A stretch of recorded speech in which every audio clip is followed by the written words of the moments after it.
मौलाना मदनी जैसे लोग ये बीमार कौम के बीमार मानसिकता के लोग हैं। इनकी मानसिकता ही आतंक की मानसिकता है। ये जिस मदरसे के मौलाना है वहां से हमेशा आतंकी पैदा हुए। ये बेसिकली लोगों को बरगलाने का काम कर रहे हैं। और मैंने अभी भी कहा है कि ये देखिए एक दिन वो स्थिति आने वाली है कि वंदे मातरम बोलने वालों को बीमार बताते हैं, देश के संविधान को नहीं मानते। संविधान की जब बात आती है तो आप 4 बीवी की बात करने लगते हो। किस संविधान में लिखा है कि आप 4 बीवी रखे हो?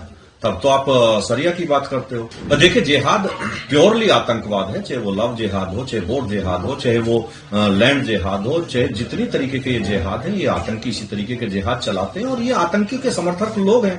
इनकी जांच होगी तो ये आतंकियों के घर में इनके पजामे रखे मिलेंगे, आप देख लेना। देखिए मैं हमेशा से कहता आया हूं और मैं फिर कह रहा हूं कि मौलाना मदनी जैसे लोग ये बीमार कौम के बीमार मानसिकता के लोग हैं।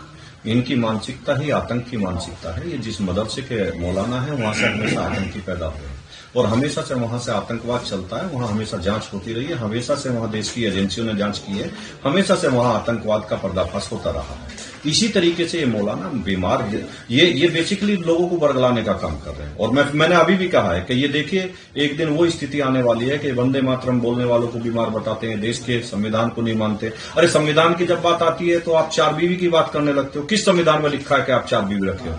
तब तो आप सरिया की बात करते हो। आप देश का संविधान नहीं मानते, देश का कोर्ट नहीं मानते, देश का सुप्रीम कोर्ट नहीं मानते।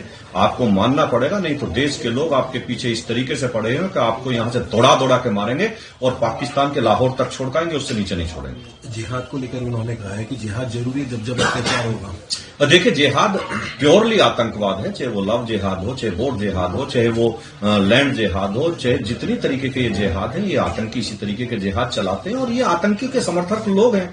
इनकी जांच होगी तो ये आतंकियों के घर में इनके पजामे रखे मिलेंगे, आप देख लेना।